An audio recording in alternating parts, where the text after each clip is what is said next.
वज़ीर-ए-आज़म शहबाज शरीफ का सब्ज़ाज़ार sports complex का दौरा।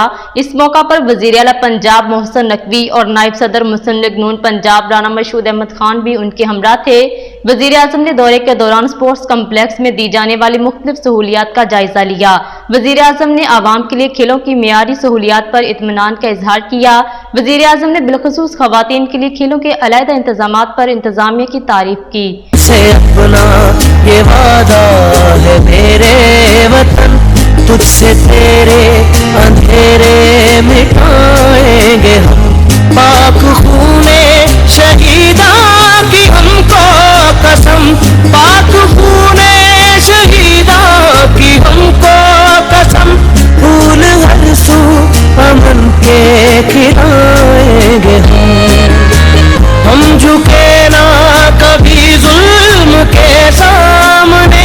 हम है को है गरा अपना मादी गवाह, ना किसी हाल में हमने बदला चलन।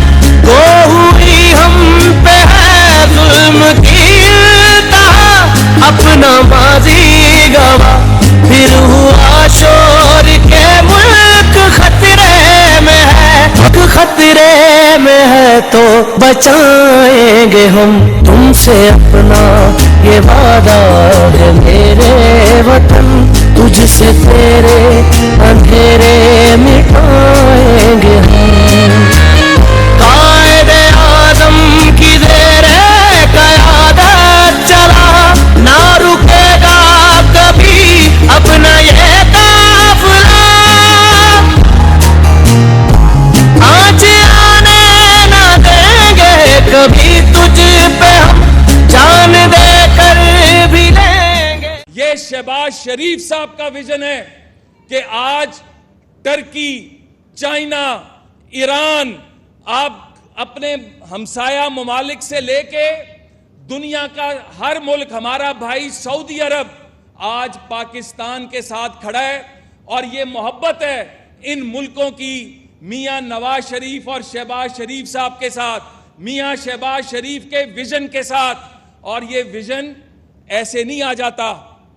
मैंने देखा है ये शहबाज शरीफ साहब वो इंसान हैं जिनको मैंने आंसुओं से रोते देखा इस कौम के नौजवानों के लिए। मैंने खुद पूरे 2 हफ्ते दिन रात ज़रूरी शोबे में, इंफॉर्मेशन टेक्नोलॉजी में नौजवान बच्चों के लिए, उनको वज़ाइफ देने के लिए, उनको जॉब देने के लिए दिन रात मैंने इस बजट के लिए काम किया। लेकिन सबसे बड़ा मरहला था कि बजट में गरीब आदमी जो महंगाई से पिस गया है, लोग ज़रूर, आप भी ये ज़रूर कहते होंगे कि शहबाज शरीफ ये वो तो नहीं है। हम तो शहबाज शरीफ को जानते हैं जो अस्पताल बनाता था, दवाइयाँ फ्री देता था, जो यूनिवर्सिटियाँ बनाता था, फ्री लैपटॉप बच्चों को देता था, अस्पतालों और यूनिवर्सिटियों में आला तालीम मुहैया करता था, सड़कें बनाता था, सॉलिड वेस्ट, PKLI, इस तरह के शानदार मंसूबे बनते थे। आज 1 साल से क्या वजह है?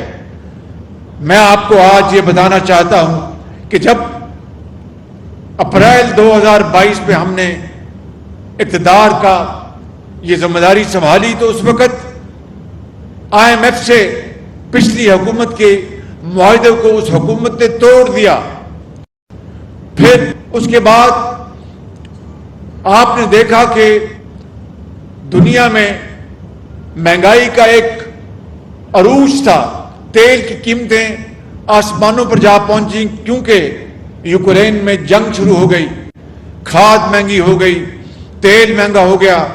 फिर पिछले साल तारीख का सबसे बड़ा सैलाब आया पाकिस्तान में, जिसके लिए हमने जो भी हमारे पास वसाइल थे, मेरे बुजुर्गों, भाई और बहनों, हमने दीवानावार दिन रात, कभी सिंध में, कभी बलूचिस्तान में, कभी KP में, कभी पंजाब में, मैं हर जगह पहुंचा और जो कुछ भी हमारे पास था वो दुखी इंसानियत के कदमों में निछावर। मज़ीद बाखबर रहने के लिए देखते रहिए अंडरग्राउंड न्यूज़।